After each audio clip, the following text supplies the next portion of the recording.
So today, after I did my previous video, I felt like I missed an opportunity to point out a particular passage in the scripture in Isaiah 60, a particular meaning, line, whatever you want to call it. But what happened today in the Polish media has given me an opportunity to do just that. Before I get started, in light of Holocaust Remembrance Day, that was just a few days ago, it is not good enough. For me, it is not good enough to have one day out of the year as Holocaust Remembrance Day. No. Now, I must admit that I am biased in this matter because I have a namesake who, I don't know if he survived the Holocaust or not, but his name was Heinrich Beiler. You might say, well, wait a minute, that's not your namesake. Well, actually, it is. Because, you see, my mother's maiden name is Beiler. And, of course, Heinrich is Henry. He, among hundreds of Beilers,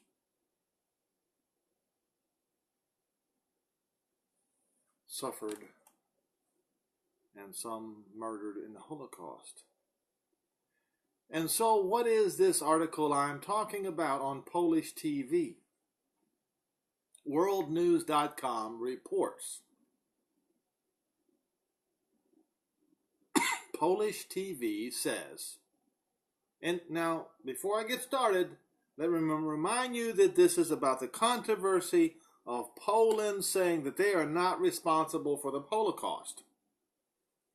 Never mind the fact that they are followers of the man at the Vatican whom Nazi Germany, led by Adolf Hitler, and Benito Mussolini, who led fascist Italy, restored the power of that man at the Vatican, whom the Poles follow.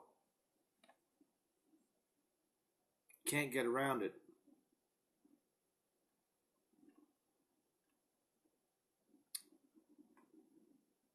Polish TV call them Jewish death camps because Jews ran crematoria. Anti-Semitism rears its ugly head in Poland, where controversy over a new law barring use of the term Polish death camp sparked backlash by Steve Leibowitz, World Israel News, and AP. A diplomatic dispute between Poland and Israel over pending legislation that would outlaw blaming Poland for the crimes of the Holocaust has led to an outburst of anti-Semitic comments in Poland, including some in the government-controlled media. Let me repeat myself. Government-controlled media. In one instance, the head of a state-run channel suggested referring to Auschwitz as Jewish death camp in response to an outcry over the use of the term Polish death camp to describe the Nazi killing site in German-occupied Poland. To make this point, the TV announcer asked his panel of guests who managed the crematoria there. Dr. Ephraim Zuroff of Wiesenthal Center was infuriated by the comment on Polish television. Zuroff told World Israel News, the comment is, of course, completely absurd, and it was inspired more anti-Semitism than anything else. The Polish government viewpoint on the camps is justified on a certain level because they are not Polish death camps, but fully documented history, including the work of top Polish historians, proves that there was Nazi complicity by many thousands of Poles during the Holocaust, and I know stories about that. Yes, where Jews in Poland who were friends with their neighbors, and when the Nazis defeated Poland, were throwing up the Nazi salute with their hand.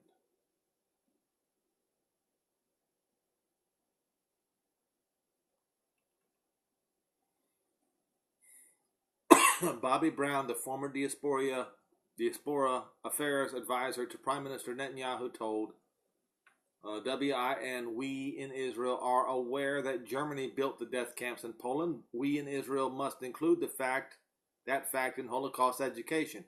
It's also true that much of Polish population was anti-Semitic, and many still are today. They need no provocation to hate the Jews. We cannot agree to this idea of legislating away the fact that many Poles murdered Jews in the Holocaust. I also think it wrong to legislate what people are allowed to say. I'm going to go even further than that. I'm not even done with this article yet. In 1946, the Poles were still shooting Jews out in the street." That's from an article that I read several years ago. I don't know where it is anymore, but I read it. The TV commentator's remark is nonsense. There were, of course, Jews who were forced to work in the crematorium under threat of death. In the case of Judenrat, Jews worked for the Nazi government, some of whom used their positions to save Jews from deportation and murder. They were heroes, while others were collaborating to save themselves. Yeah, think George Soros. That does not change the fact that many Poles murdered Jews during the war, Brown said.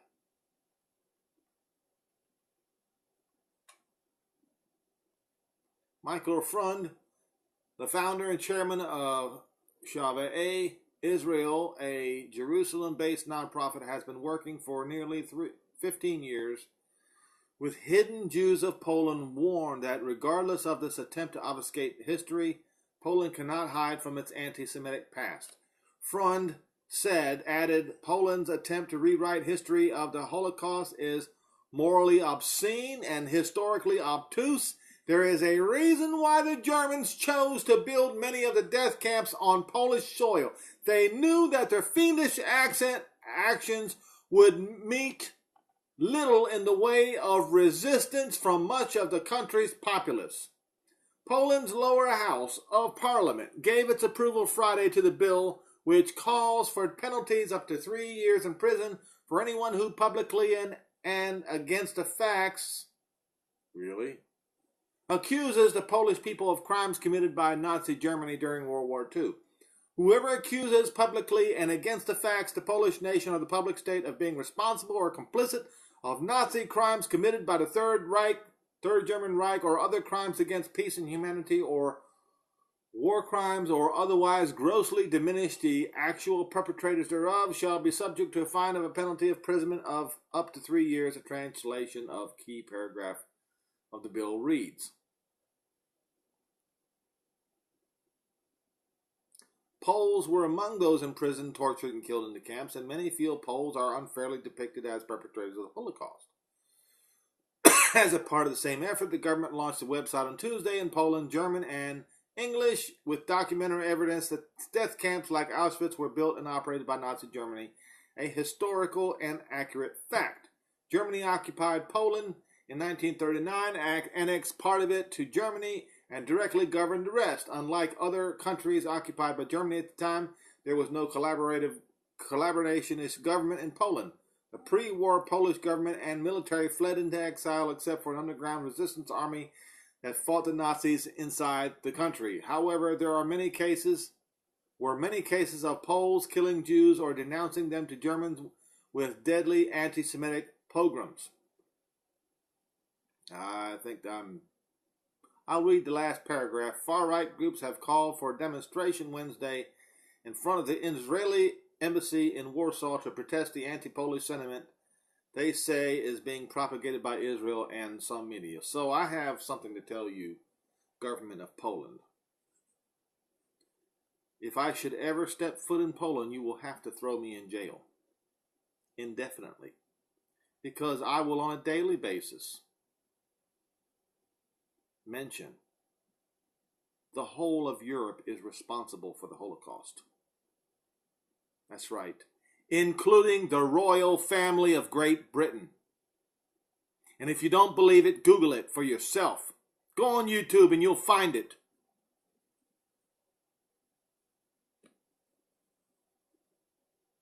Now, what was the scripture that I was talking about in the beginning of this video? It was in Isaiah 60.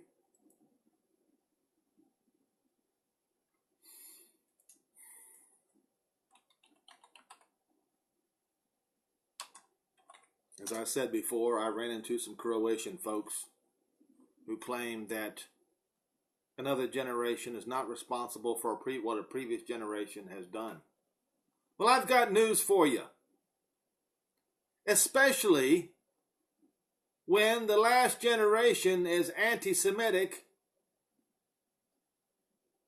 Let me put it to you in a different way. If the last generation of the Jews in Jerusalem before its destruction was responsible for the blood of the prophets from Abel all the way to Isaiah, or is it Zechariah? If that's the case, then the last generation of Gentiles before Messiah comes is responsible for all the horrific pogroms and the Holocaust that took place in Europe from Constantine all the way until Messiah comes. And that's a fact, buddy. Now,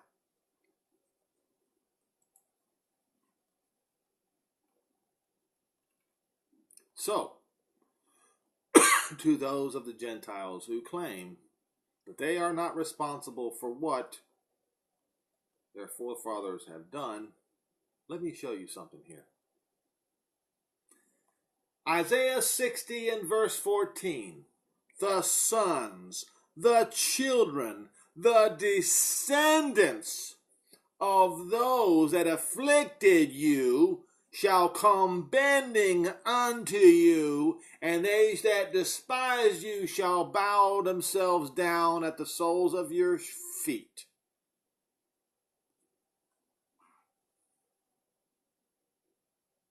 And there you have it. Why is this going to happen? Because there is no change in Europe. They have rejected Israel's Messiah. They have rejected Jehovah, the Holy One of Israel, and they have as their God Satan, Zeus, and also as their god Apollyon, whom they call Jesus. You cannot be a follower of Zeus and Jesus and be a friend of the Jews. It is impossible. And the time is coming, and I dare say it's at the door, that Jerusalem will be chosen again, that all Israel will be gathered from every landmass on the face of the earth, from the high mountains to the deep valleys. They will be searched out. They will be brought to Jerusalem, not for Israel's sake, but for Jehovah's holy name's sake, because he made a promise to Abraham, Isaac, and Jacob, and that promise is guaranteed.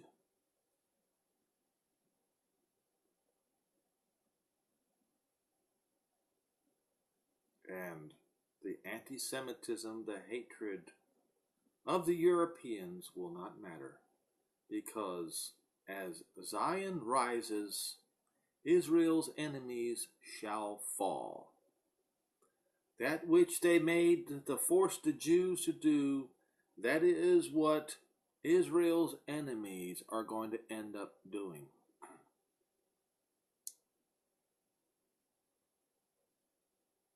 And that is the reason why verse 16 of Isaiah 60 is written.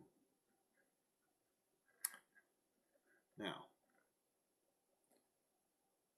just a warning to everyone, this anti-Semitism that's rearing its ugly head right now is in Europe is only going to get worse. It's going to get worse and worse and far worse than you can ever imagine. But just remember this. It wasn't that long ago when it was at its peak. Actually, just a few short decades ago. So, why should you be surprised? I'm not.